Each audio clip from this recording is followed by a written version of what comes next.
Do you travel for conferences often? I do. I'm actually in Vegas the end of this week, and I'm in Chicago next month. So I get to speak on several topics. I can speak in the sports medicine realm as a certified athletic trainer. I could speak in the physical therapy, rehab, and prevention world, and I also speak on the healthcare business entrepreneur side. So I get invited to a lot of things, but every now and then I got to stay home and run the business. So what's the purpose when you get invited for these? What's your process and your purpose for accepting them? Is it let me just blanket accept everything to get the brand out there, or are you selective around that? No, no. We'll be on a healthcare component. We'll be very selective of what's important to us and the demographics that we serve. Even if it's a national conference, is it going to touch New York, New Jersey, Pennsylvania, Connecticut in any way, shape, or form? Are our patients or our referral sources going to recognize the conference?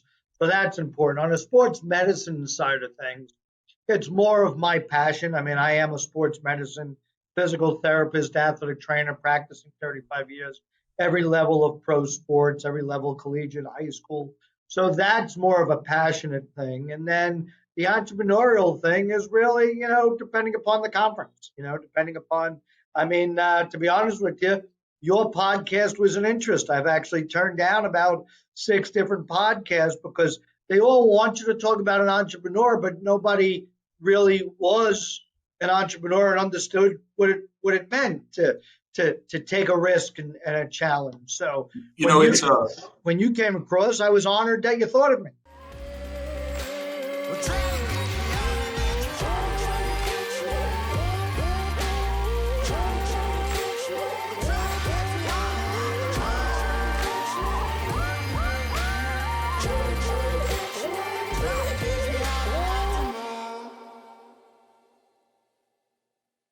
John Gallucci Jr. Is that correct? You got it. All right, man. So welcome. Hey, when I was, thanks for joining us today on the Necessary Entrepreneur. I'm honored to sit down. We just touched on it before we kicked live here, but I'm honored to sit down with someone as I looked at your background and things you've done. You've written a couple books. You started a business 23 years ago, and then you merged that business with another entrepreneurial business. And so it's exciting to sit down with some of the people that have come before us and still are in the grind every day, that have passions around a lot of stuff. But also some of the interesting conversation that I'm looking about digging in today is this perspective about being around other successful people. And so the respect that I give you for being an entrepreneur, from being in the grind, you're a licensed physical therapist, right? And so Yep. that's the beginning of it, probably sports medicine, physical therapy. And so, but you've combined that with a true entrepreneurial spirit.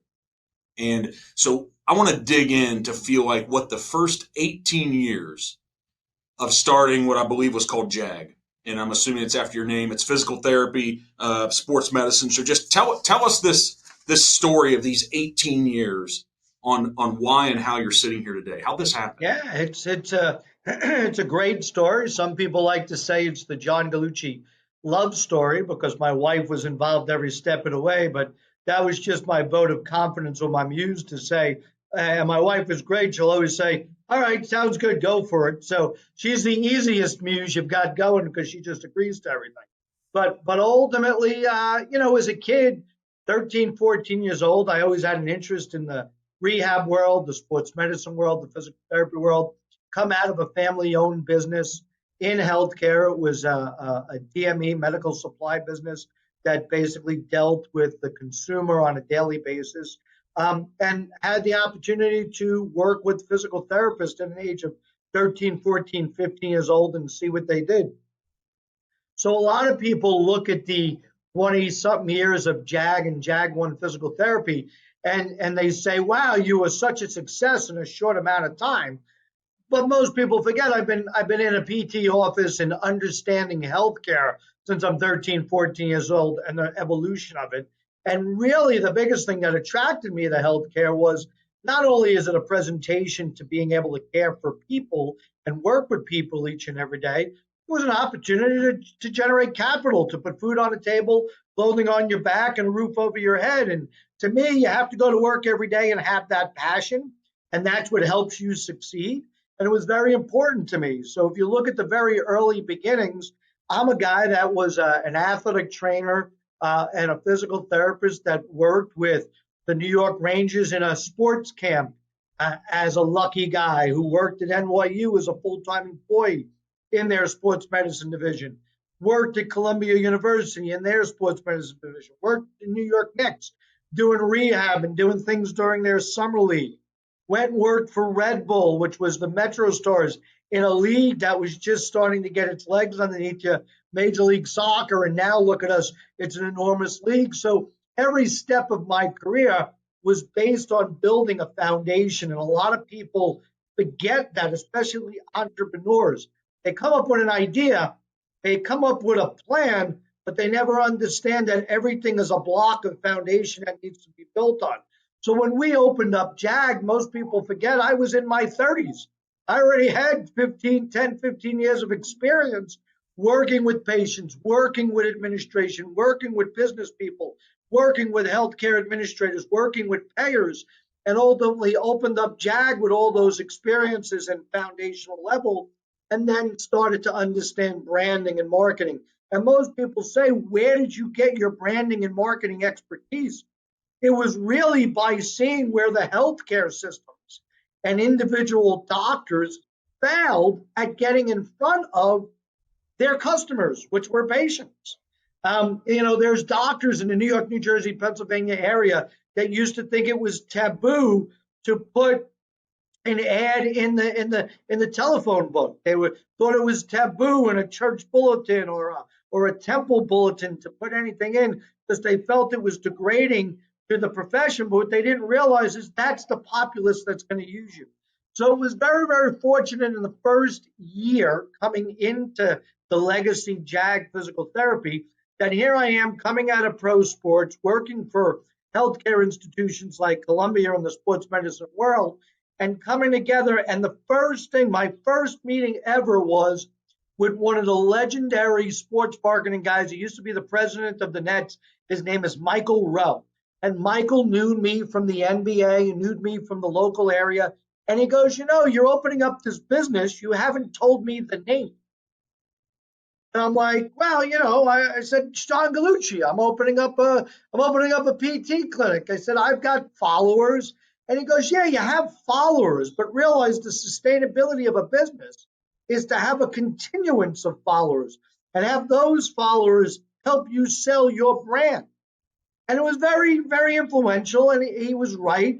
And I said, well, can you help me with that? And he goes, absolutely. Within a day, he sent me 30 different names to name the original JAG physical therapy. And I looked at them and I'm like, this isn't who I am. There's probably 100 Excel physical therapies through the country, 100 performance, 100 movement. It was the same names recycled 1,000 times. So my wife, who was my legal representation at the time, was filling out the paperwork for my EIN number, and she had at the top that, applying John Anthony Gallucci, and JAG was capitalized. And listen, I'm a KISS guy, keep it simple, and ultimately I turned around to my wife and I said, I came up with the name. We're going to call it JAG Physical Therapy. And she got it. She was like, that's awesome. It's you, but it's a brand that people can pick up quick off of their tongue. So I go back to Michael Rowe and I said, I'm going to call it JAG Physical Therapy. He goes, oh, we could put a Jaguar over it. No, I'm a sports medicine guy. He goes, oh, we could do Judge Advocate General. We could align you with the military. I'm like, no, John Anthony Gallucci, it's me. Keep it simple. Let's put sports figures over it. And sure enough, every sport that any one of us could play, golf, cycling, baseball or softball, and tennis. And those were the original figures over the logo because I figured everybody could do them and it would show that we're involved in activity. And ultimately, we took off in the first year as one practice with one provider. By the end of the first 12 months, I had 4 full-time physical therapists working for me and looking to expand our space. And it was only because of the advice of a dear friend, Michael Rowe, telling me, yes, you have a following, but you need to have that following help build your business. So again, one of the biggest things I tell entrepreneurs, you need mentors. How long had you had that relationship with him before you received that advice? I knew Michael for about 9 years before that. I knew him as the president and CEO of it, what at one time was the New Jersey Nets, which became the New Jersey Devils and Nets. And he kind of metamorphosed and then he retired out. He became the sports commissioner of New Jersey, but then he ended up opening up a sports marketing firm called Positive Impact Partners. And for those 9 years, we had done business together in different realms and with his marketing company for different entities I was aligned with.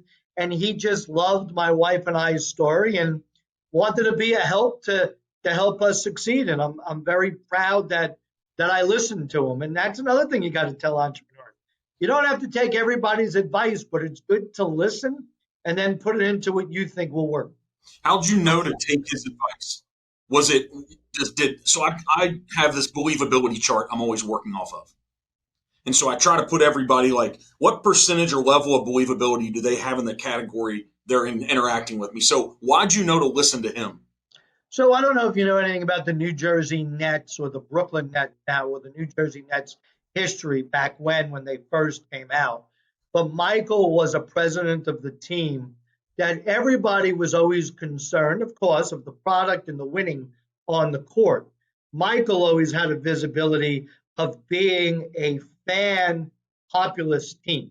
And he had a strategy that, yes, you had to be successful on the court, but you needed to communicate with your fans, which ultimately is your business. That's your customers, the fans. And ultimately, he was able to take an arena that on average would put 8,000 people in the seats.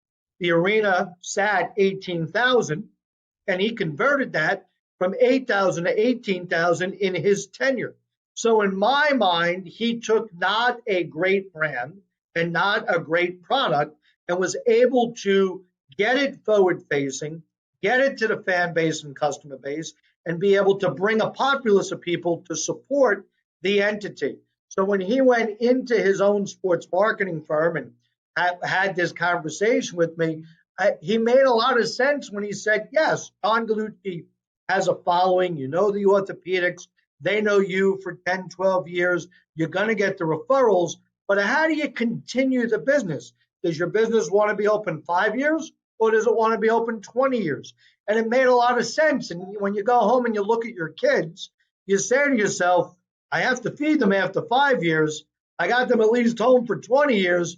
I better listen to the advice. And ultimately, it was probably one of the best advices I got, which was to brand and make it a forward-facing brand company. Everybody knew John Gallucci, but they didn't know the brand. And when we brought in, quite interesting, our current chief marketing officer, her name is Kayla George. Kayla was actually started as an intern with Michael Rowe's company as a college student. She then graduated and was the second on our campaign. So I worked with Kayla for 2 years over there, and then we were growing so rapidly, I brought her in full time. And the interesting thing she said, it was like she was gurued by Michael, because you and Michael have done a great job aligning John Gallucci and Jack. But every person that walks in thinks they're going to be treated by John Gallucci. We need to really cultivate the brand and bring it to the next level. And we worked for about 2 years as we went to 4 to 6 locations to make sure that people knew if you went to any JAG physical therapy, you were going to get the same treatment as if you were being treated by me. And ultimately, our outcomes served as a marketing tool. So how well we did with the payers, how well we did with the sports teams, the clubs, really became our handshake to the community. It really became our card that we gave out, and that's how the JAG name kind of really metamorphosed over those first 16 years. So as I listen to this, I'm hearing a lot of great moves and a lot of really good success. How much did failure play a part in the growth? Well, if you don't fail, you'll never succeed. I've learned that at an early age. You got to realize I was a non-academic, high level athlete myself. At least I thought I was a high level. I was a high level in my state and my region. I don't know about nationally. Um, my 18-year-old son makes sure to point out that he's competed nationally. I competed regionally. But anyway, ultimately, I wasn't a high academic. I was the normal B student. I did what I needed to do to get a B. Well, when you apply to PT school or you apply for a master's degree in athletic training, you're not going to get accepted with straight B's. And ultimately, I had to go back to school. Most people don't know that. And the reason is I was rejected by 10 schools. So I had to figure out, all right, I already graduated college, I've got this B average, and ultimately I want to go on in a clinical level. I applied to these 10 clinical schools and I went 0 for 10, not a good statistic.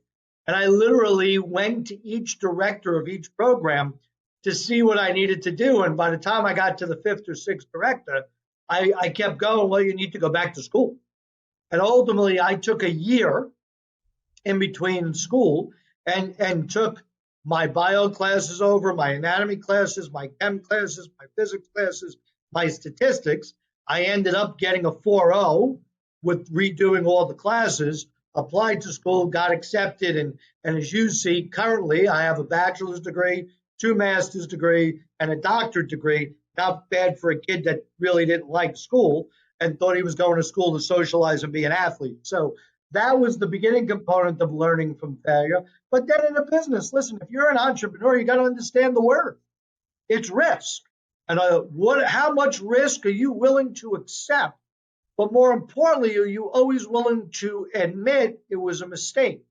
So we have a team meeting every Tuesday. I've got 12 executives that surround me at JAG-ONE Physical Therapy, and I have conditioned them that I love ideas. You can throw 1,000 ideas, but if your idea does not have a plan, a foundation, execution, don't bring it to the table. It's just a waste of our time.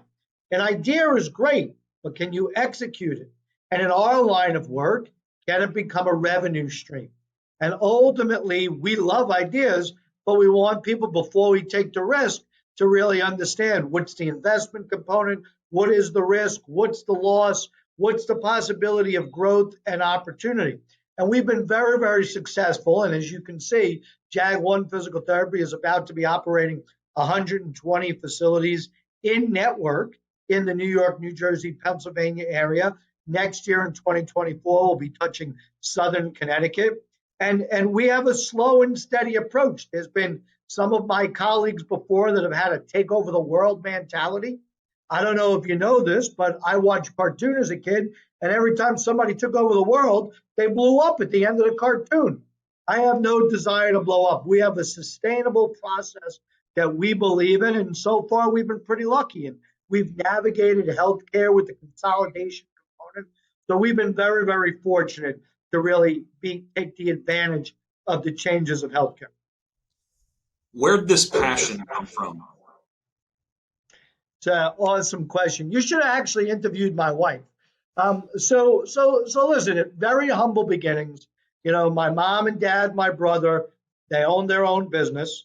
And I watched my dad leave the house at 5 a.m, come home at 7, 8 o'clock at night.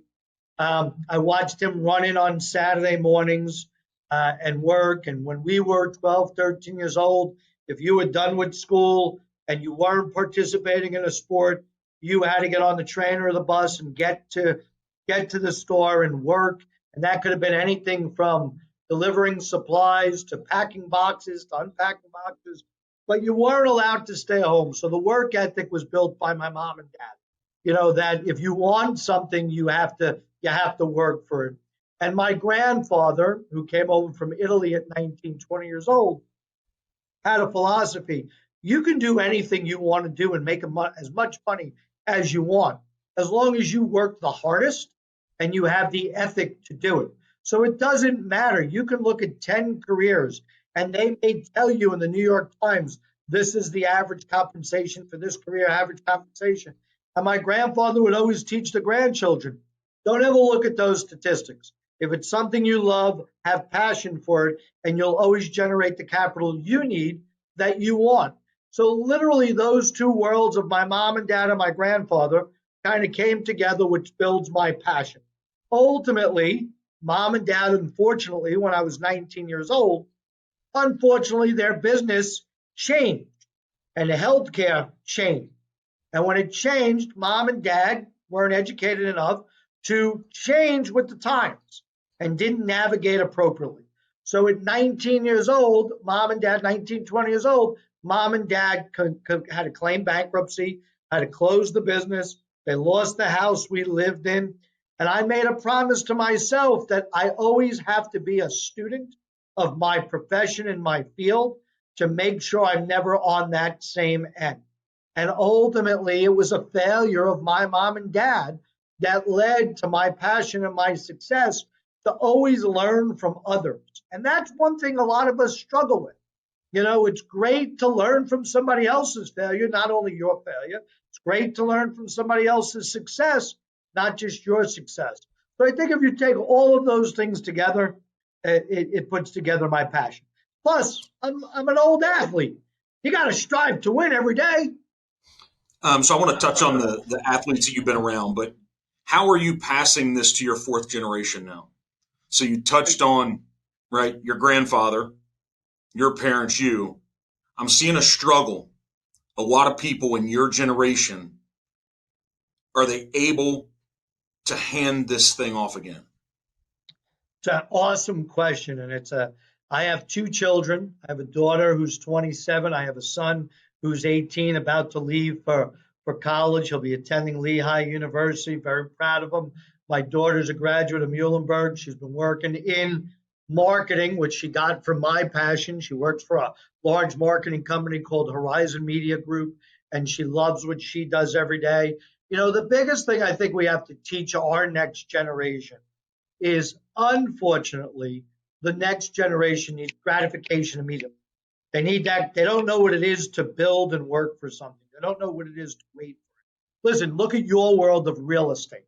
Think about the forecasts that people have in real estate to understand development. I mean, think about some of the biggest developers in our country and the investors in real estate, and able to trend the market, be able to trend what's happening in a neighborhood, be able to see changes.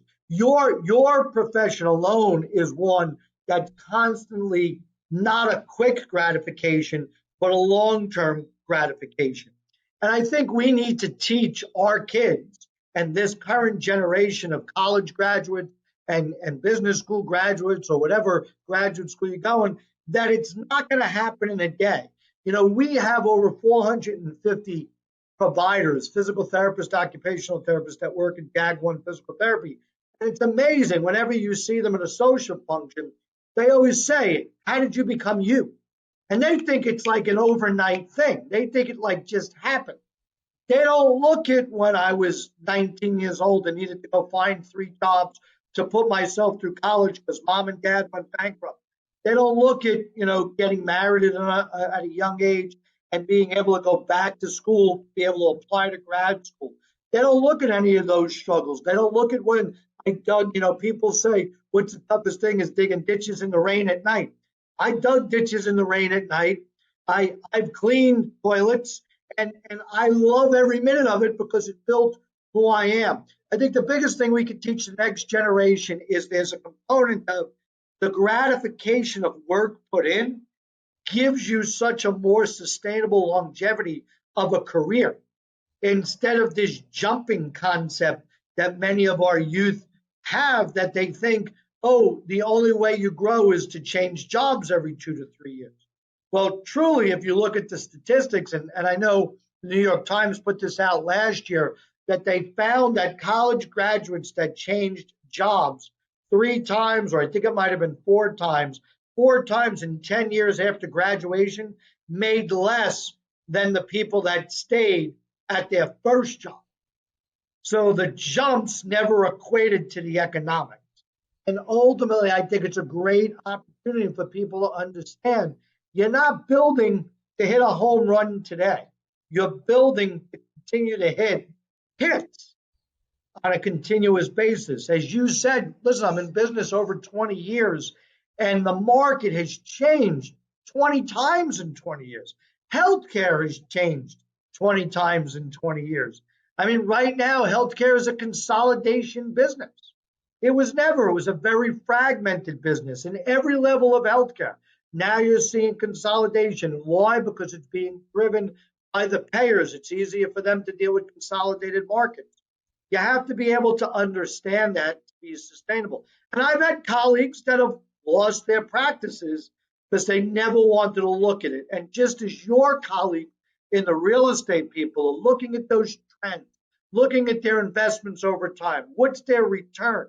That's how you have to look at every business, no matter if it's a food business, healthcare, real estate. I mean, everybody's all geeked up about Bitcoin. I'd love to know the sustainability studies on Bitcoin. I mean, we've seen guys make a gazillion dollars. We've seen them lose a gazillion dollars. Has anybody done a case study of the longevity and sustainability of Bitcoin? And again, I'm not giving any investment advice, but if you're going to invest your dollars, it's not about just a quick hit. So all these athletes, I don't want to just talk about, you've been around all these professional leagues and athletes. What's the difference though? See, they're all, once you get to a professional level, whether it's MLS, whether it's NBA, they all share some level of probably a mastery or understanding of that sport, the mind, athleticism, some combination there. But then there's another separation from everybody that makes the major league sports league compared to the elite performers. Are there consistent differences? Have you thought about that? So listen, I've had a great opportunity to work with athletes from every one of our professional leagues. Let it be an individual athlete who was sent to me by an agent to do rehab, and I've got agents all over the world that send me athletes to rehab. And from high levels, I've had the EPL, the NFL, Major League Baseball. I've had all the athletes from all the different. And your question is such a great question. And the easiest way to answer it is you have to look at an athlete as an artist. And the artist is taking care of not just understanding the rules of their sport, not trying to become the best at their sport, not only the best at the sport, but the best condition for the sustainability and longevity, the best care, the best nutrition, the best hydration, the best performance. So if you take an individual that's at the pro level, and again, a sport like football's difficulty, longevity is 3 years. But if you look at some of the stars in football, longevity is 10 years, 11 years, 12 years. I mean, look at Brady. I mean, look at Eli Manning. I mean, those guys are able to take everything I just put together, the nutrition, the hydration, the tactics, the skill, and they're able to put it all in one package and work on each one individually. When you get these guys coming in for rehab, they have one goal, and that goal is to perform back at the highest level that they were at or even better. And they're willing to do anything to do that. They'll hire nutritionists. They'll hire performance coaches. They have them speaking to me, sports psychologists. You know how many athletes are on the fence when they get hurt? Will I ever be the same? So ultimately, there's an understanding that these athletes have made it to that level.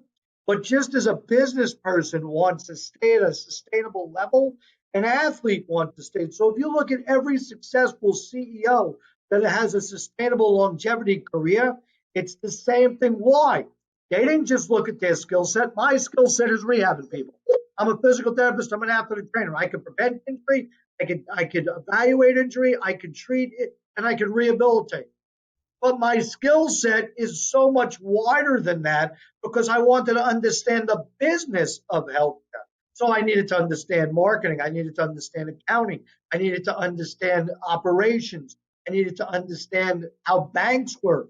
So ultimately now, if a CEO has all those elements, the same thing as a pro athlete. So the best thing that I ever had the opportunity, I had the opportunity to work with David Beckham. All right, so David Beckham comes into Major League Soccer. I get to meet him. I get to meet his people that he surrounds himself with. And the best way to describe David Beckham and Bruce Springsteen and John Gallucci, I put myself on a pretty high level there. So you got Bruce Springsteen, you got David Beckham, and you got John Gallucci. And if you ever look at Bruce Springsteen before a concert, he runs his team like a chief executive officer. And I had the opportunity. I've worked at the Garden. I've worked at the Prudential Center. I've worked at MetLife Stadium. I've seen when Bruce's people come in and when Bruce's people go out.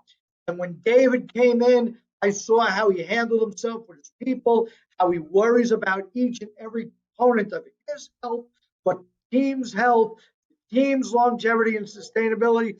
And now you look at John Gallucci. When I bring my team of 12 every Tuesday around me, I'm looking at every level of the business the same way an athlete does, the same way a performer does. And if you look at their longevity and sustainability, they did pretty well. Now, the only negative is I don't know a physical therapist that ever became a billionaire like either one of them. But I'm still trying, but I'm pretty happy. I got a really nice sport jacket. I got a roof over my head. Every now and then, my wife gives me a little chicken parm, so I'm doing okay. I don't know if I'm at David Beckham or Bruce's level of lifestyle, but I look at my day each and every way the day a performer and a pro athlete does. I think that's the best way your listeners should look at it. So when you get up in the morning, what do you tell yourself? Let's go. I'm ready to go, baby. I'm up 5:30 in the morning. I have no alarm clock. I have my agenda. My team starts getting texts and emails. They don't have to answer me much before 7:30. They understand that. They don't have to answer me after 8 p.m. at night. They understand that. But ultimately, I am 24/7. I start 5:30. I'm usually in bed by 12:30, 1 o'clock. I get about 4 hours of sleep. I've been that way my whole life. I am jonesed for my next day. I love the fact that I get to wake up and do what I'm enjoying every day, building something, creating. There's high blood pressure points. Not everything goes your way. Maybe you miss budget because of something silly. Maybe an employee didn't produce the way you wanted to do. Maybe an executive didn't behave the way you expected them to.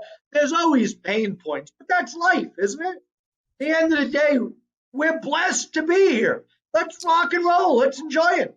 What do you, this is going to be awesome. This question's going to be awesome.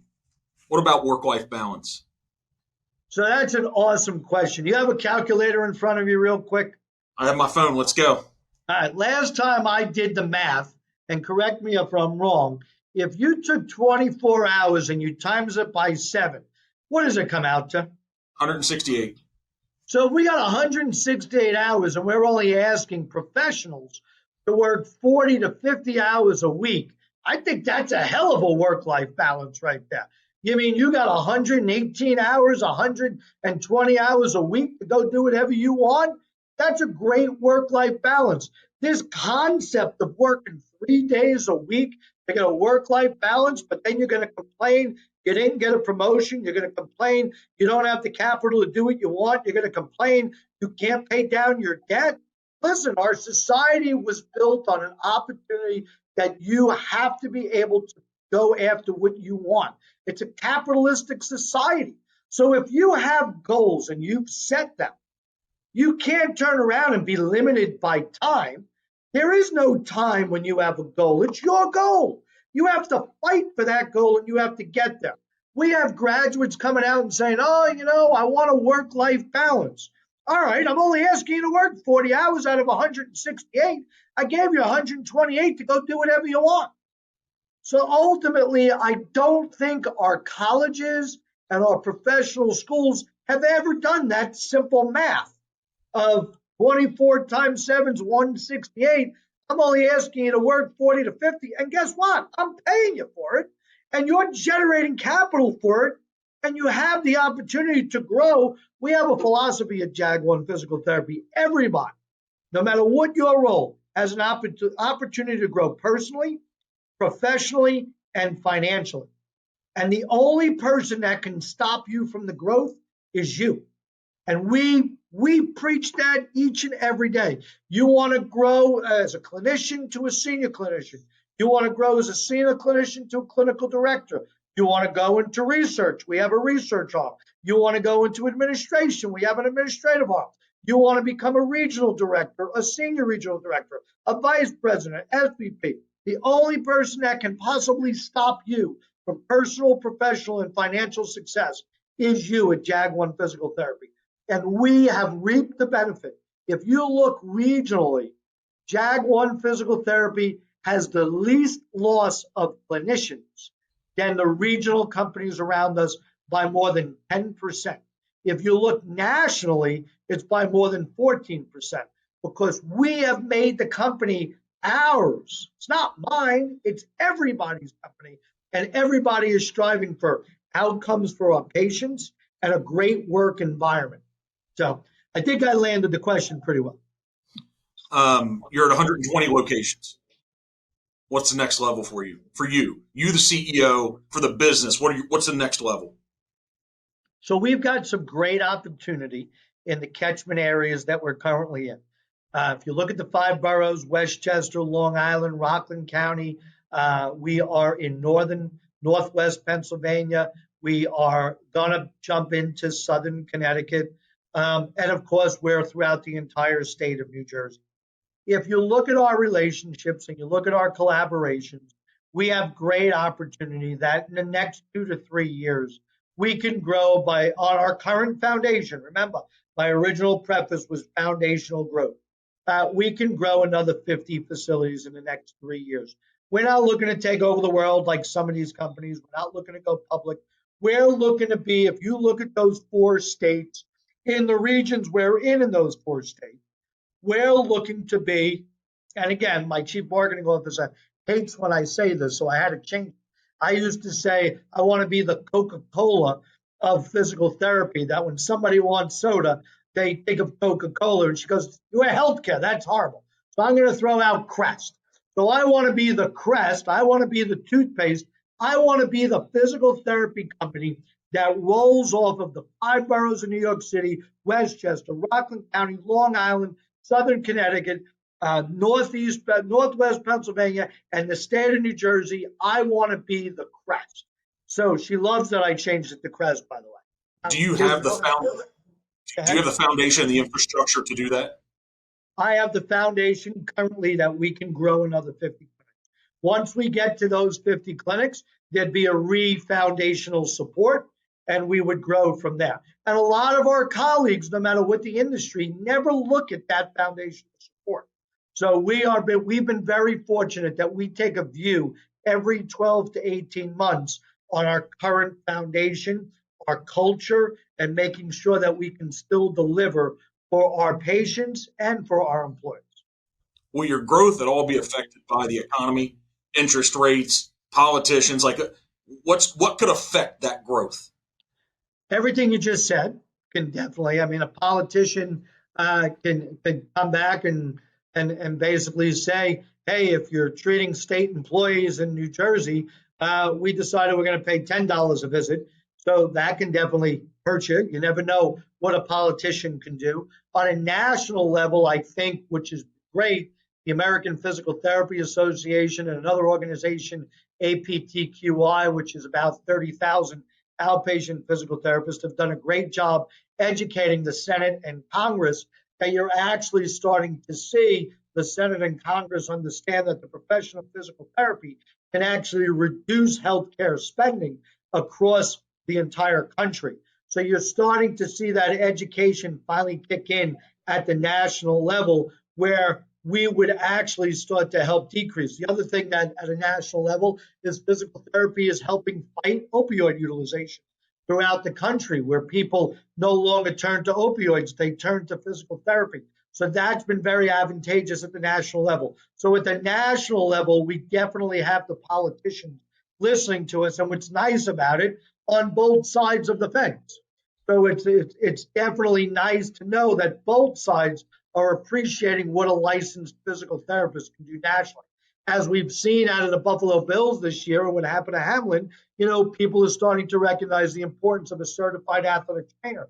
The biggest reasons why you couldn't get certified athletic trainers is people couldn't stay in the profession because you couldn't pay them. Now you're starting to see schools and clubs and states really accept the profession of certified athletic trainers. So that's advantageous. The other thing that can hurt our marketplace is, again, interest rates. If lending continues to go up, it stops growth. I mean, we're seeing it in the equity markets across our country, that equity markets, went from probably borrowing at 5 to 6% interest rates in an equity market, now looking at 7, 9, 10%. So that stops the growth. Again, listen, I'm not a politician. I think there's going to be some sort of compromise in the next 18 to 24 months that people are going to say, we can't be all the way this way. We can't be all the way this way. The middle is good for the economics of the country. And I think we're going to get there. You're starting to see it. It's very advantageous. And I think it's in all industries. I mean, I have a bunch of friends that are in the real estate industry, similar to you. I have a bunch of course, healthcare, where you're really seeing an enormous growth, which is amazing to me, but that's because Americans refuse to eat home anymore, is the restaurant industry. It's growing exponentially.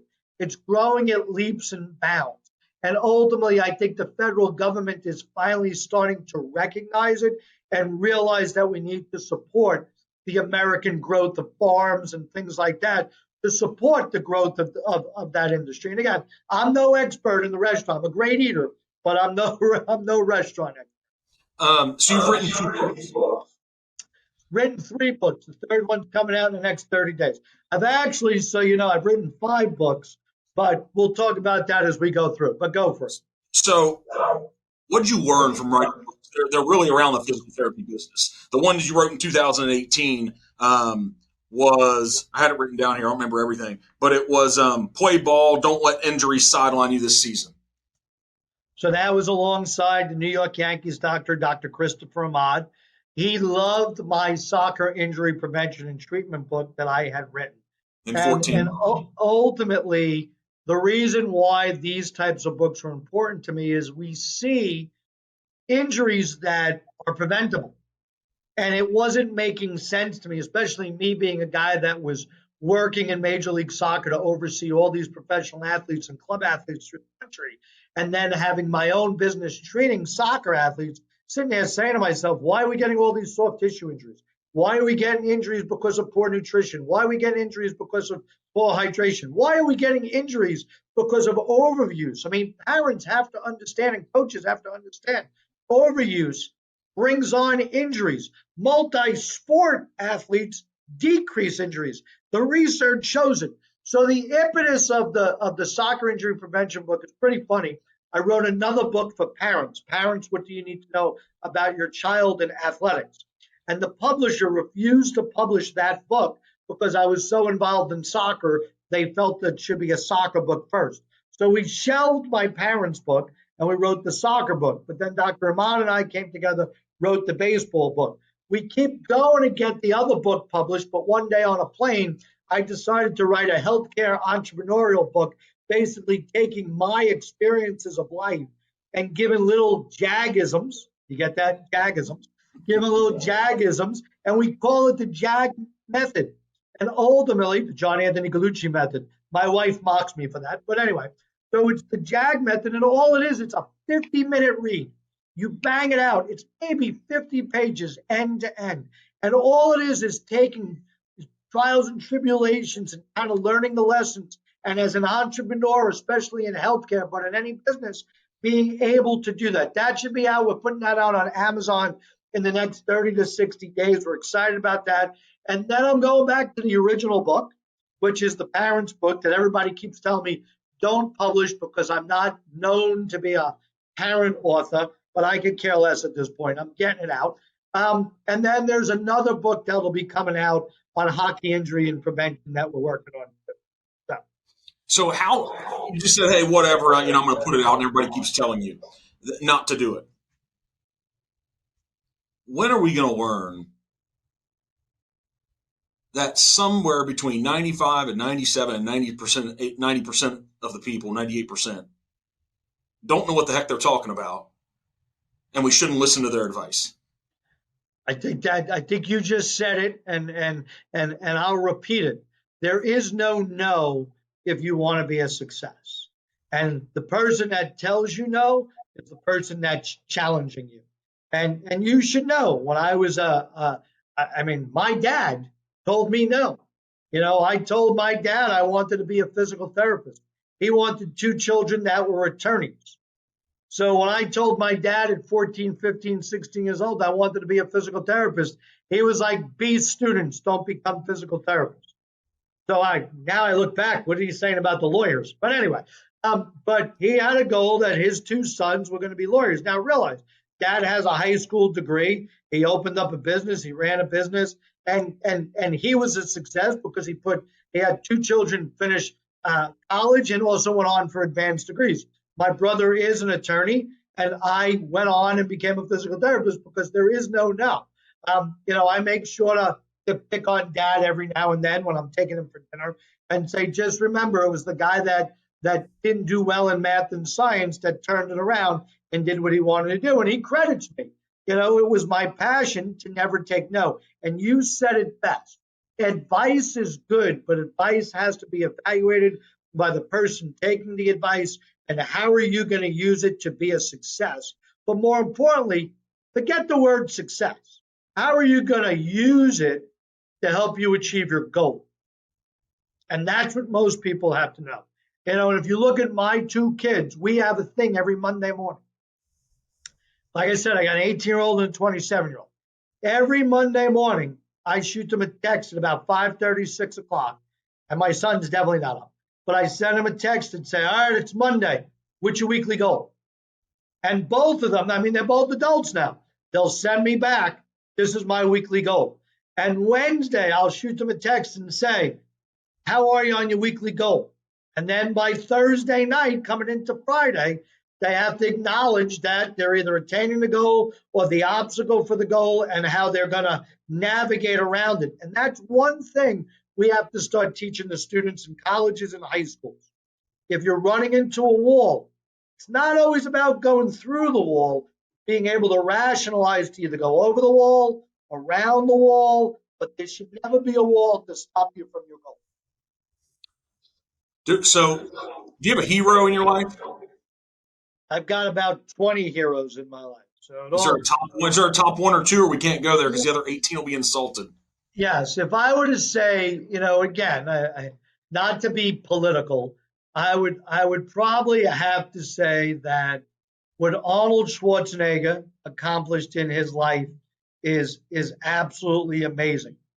I think what he accomplished in his life is truly strategic. But I would probably say my number one hero, and I've had the opportunity to meet him in person, is actually Gene Simmons from Kiss. If you look at Gene Simmons from Kiss, he was a music teacher in Brooklyn. He had unbelievable family and religious values. He had ideas and would never take no for an answer and strategized that he was never the best singer or musician. I don't know if you'd say that now, but in the beginning, he was never the best musician. He was never the best singer. Kiss was around under a different name, and they figured out how to get to the next level. And then not only get to that next level, be able to stay at the level and sustain it. And why do I use Gene Simmons? He's very interesting, and I don't know if you've ever seen him speak publicly. He's very interesting that he took his knowledge, similar to what we discussed about Bruce Springsteen and David Beckham. He took his knowledge and watched different paths. He watched how the agents were, and he became an agent. He watched how the marketers were, and he took over their marketing and branding. So he truly learned from the people he was surrounding himself and actually became better than them and really was able to sustain it. So if you look at Gene Simmons, and you can hate him, you can love him, when I look at him as a person in a craft, in a business, in a sustainable component, I would say he's probably my number one. And for my 50th birthday, my best friend and my brother got me an opportunity to spend an hour with him. And all we did was talk about branding and marketing. I mean, for an hour, I sat with Gene Simmons in full makeup. He was in full makeup, and we talked about branding and marketing. And it was awesome. And now 2 years later, I'm a little hard to forget, that Fred Flintstone look. I happened to be walking out of a restaurant. and he was sitting in the restaurant holding a meeting. And I'm walking past him, and he looks me straight in the face and goes, John Gallucci doesn't say hello. So that recall component for an hour that I'm sure my brother and best friend had to pay for. All right. He didn't just meet me out of the kindness of his heart. I mean, so how many of those does he do a year? But he took such an interest, and then he turned around and said, hey, I've got this Brooklyn project going on, and I saw you have 2 clinics in that neighborhood. That's fantastic. So he not only met me for an hour, he actually kind of followed. And that's what people have to be able to do. It's not just about what you knew. No, it's what you learn. But you know why he did that. Let's not talk humbly right now. He doesn't remember He was impressed. Yep. He was impressed. 100%. You took that I hour. think it's the Fred Flintstone beard, but he was impressed of my story. You're 100% correct. Yeah. So that hour you spent with him, even though you were enamored with him as Gene Simmons, the musician, and loved the music and all that hour you took and you had a different conversation with him. Yeah. Which was very different and rare, and he probably appreciated being able to be a normal guy and to share his expertise outside of what he does on stage. Yeah. I mean, I will tell you, it's amazing. We got into the development, and I don't know if you're a KISS guy, but we got into the development of the KISS Army, which technically was one of the first economically paying fan bases in America. And most people don't know the KISS Army generated capital for the band and for the owners of the band. And it was quite unique on how he kind of walked me through that. And ultimately, when you look back when you were 11, 12 years old, sending your $12 to be part of the KISS Army, it was a business genius of another pathway of making money that wasn't just from selling an album or from being at a concert. It was another avenue that the brand was able to generate revenue.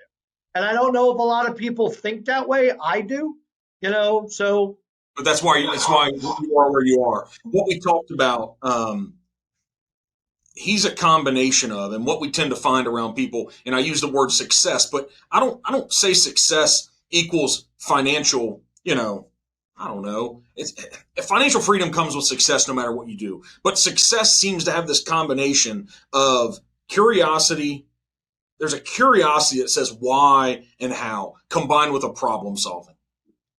I have found those two things. You can pretty much unlock an idea, unlock a business, unlock your goals, and you can really get anywhere. And those two principles, and everybody wants to ask why, how John ended up here, right? Not as much how, Mark, I'm still trying to earn these different levels. We need to quit comparing our success to others and travel our own race. However, those two things I have found, curiosity and problem solving. And when you spoke to what you can tell kids, like, hey, you don't have to go through the wall, but figure out if you have to go around, if you have to go above, if there's another obstacle you need to tackle. Those two things, I don't know why they're missing, but you probably have inherently passed those on to your kids. I'm trying. And remember, the other thing that I try to pass on to my kids and my niece and nephews is a component of it's your path. You need to pick it. Remember, my own dad wasn't crazy about my path. He supports it now. But it's your path. It's your direction. And you've got to live your path. And most people don't understand that. And listen, at the end of the day, most people might not be motivated to find their own path, and they want to just be put into a circle peg as opposed to a square peg. But, I believe everybody has their journey, everybody has their path, everybody has to problem solve, and everybody has to overcome. And I've been lucky enough and fortunate enough to keep fighting each and every day. So I want to go back. There's just a couple more things I have here if you have time. Yeah, sure. So you opened JAG. You named it after yourself. So there had to be incredible pride behind that every day. And you did that for between 17 and 18 years. And then you merged with what was called, I think, 1-to-1, which became JAG. One-on-one. What were the feelings around that when you had been on this path for 18 years? So it's an awesome question. And the way healthcare was changing, it was very, very important to do that transaction. And ultimately, ego can't always get in the way of sustainability of your business plan. And ultimately, I had to share the marquee. And any celebrity or any star shares the marquee when they do a movie. I basically had to share the marquee with another legacy company in the tri-state area that was going to be joining me and giving me the next foundation to continue to grow. When we came together, we were 37 facilities. I had the vision that we needed to be 120 by the time we got to 4 years. I have the vision that we need to be 170 by the time we hit the next 3 years. And if I wasn't willing to bend over a portion of the name, then I'm really not a good businessman. The transaction, the foundation, and to keep the company sustainable, marketable, and have longevity was important that I did that. And the only way to get the deal across the table was to share the marquee. Now, not going to lie to you, JAG flows a lot easier, but we are JAG-ONE Physical Therapy.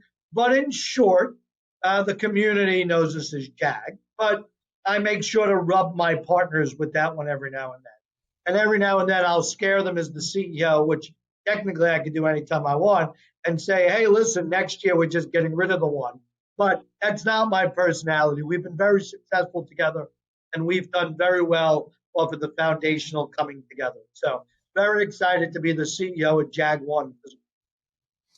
So to jump back a little bit, you touched on about your wife twice. You said she was your legal advisor in the beginning, but you've invoked her name a couple times here. I'm assuming that you married the right person. I married my muse. I married my soulmate, and I am very, very fortunate that I met her when I was 9. We started dating when I was 17. We got married at 23. And when we were 18 years old, I couldn't afford to take her on a true date. So we had an opportunity to go to a place called Millard Fillmore's. And if you spent $25 at Millard Fillmore's, you got 2 movie tickets. So we went and split a cheeseburger, fries, 2 Cokes, and a nachos, which came out to like $26. We got 2 movie tickets. We were early for the movie. We sat in the movie theater for 45 minutes when we were 18. I always tell her she's much older. She was 19.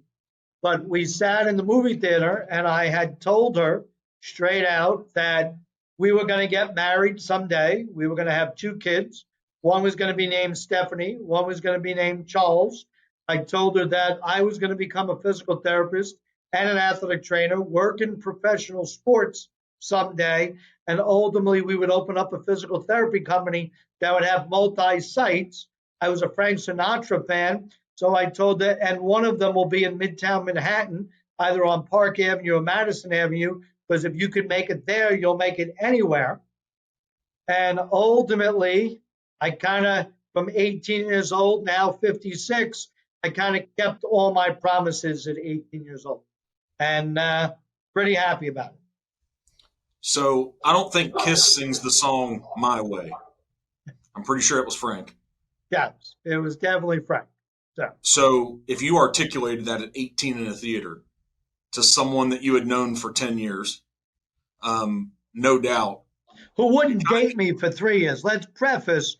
For good reason, no. Probably. Remember, I was told no at least 6 times, and I don't believe in no. So you did it your way. Yep. So what? It's worked out. If you had to do it all over again, it's not over, but if you had to do it all over again, what do you do different? I would have wrestled less and did more academics, so I wouldn't have had to take that year and ultimately put me back probably about 3 years of my path. I think it held me back about 3 years to the path, but at the end of the day, you brought up something very early about failures. and learning from failures. And I think those 3 years truly helps me grow, but more importantly, teach that it's okay to have a hiccup. It's okay to have a setback. And I teach that to our executives. I teach it to our clinicians. I teach it to our team. I teach it to my children. And my hiccup was that year over in school and those 3 years of trying to navigate and figure out finance. So, but if I had to do it over, I probably would have did much less wrestling and much more studying. Would you work as much? Absolutely. I love it every day. I love it. There is no work is fun to me.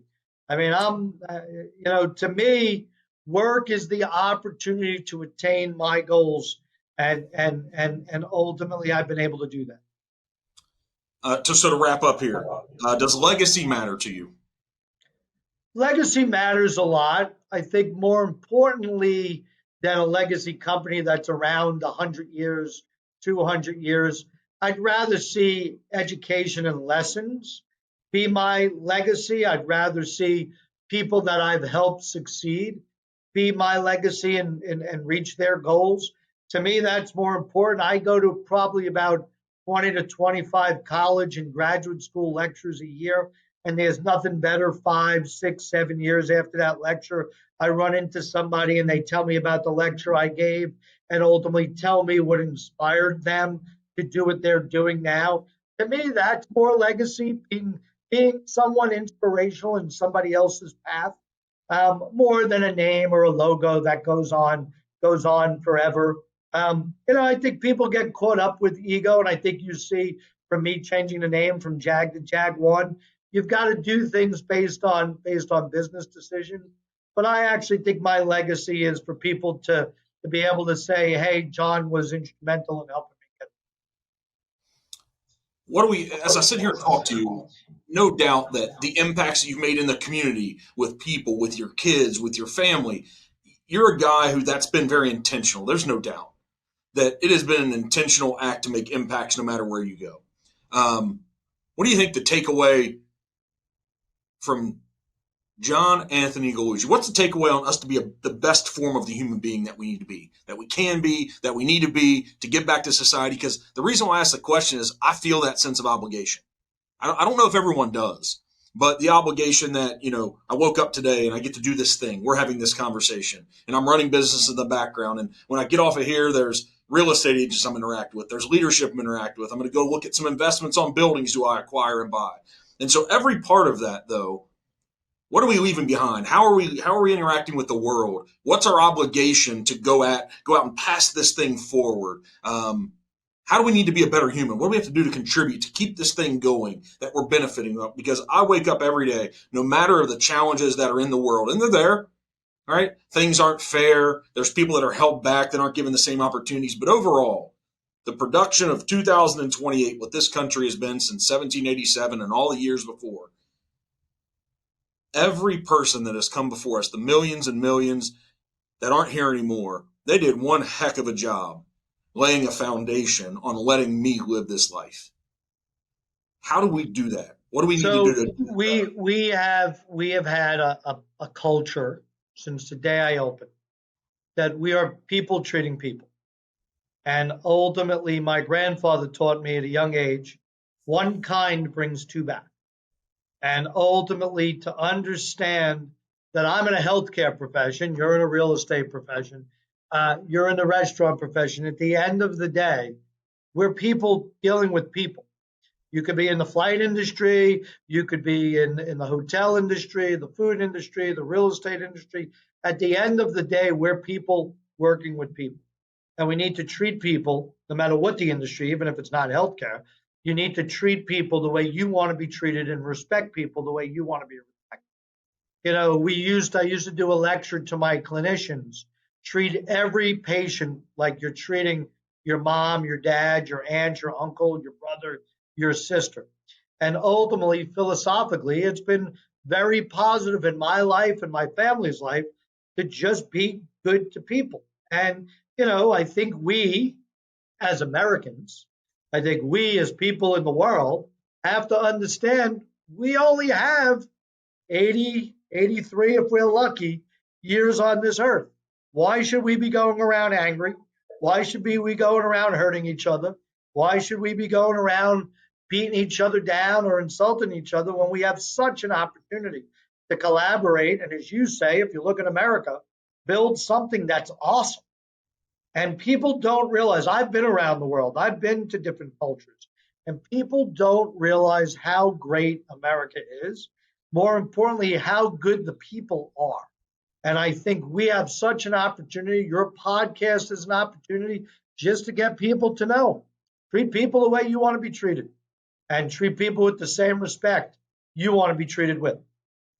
Awesome, man. Hey, there's no doubt you're a great leader for the people that you're around. No doubt your kids love you. I think your wife does. When she watches this, she'll see if you gave her enough credit. But man, kudos to you you're a few years ahead of me.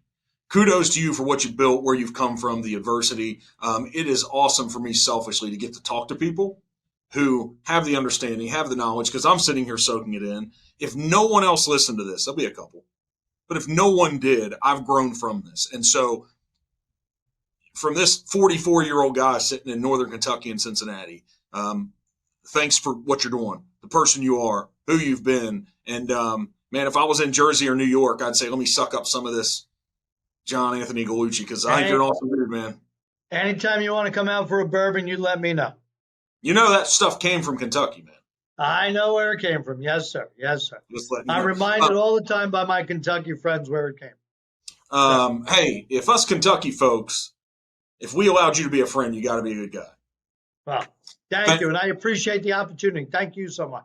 Yeah, man. Have a great summer as we're coming up. Whatever you guys do, thanks a lot, and I look forward to putting this on when I'm on the treadmill a little bit and listening back, because you shared some awesome stuff. So thank you so much. Thank you. Have a great one. Appreciate it. All right, you too. Thanks.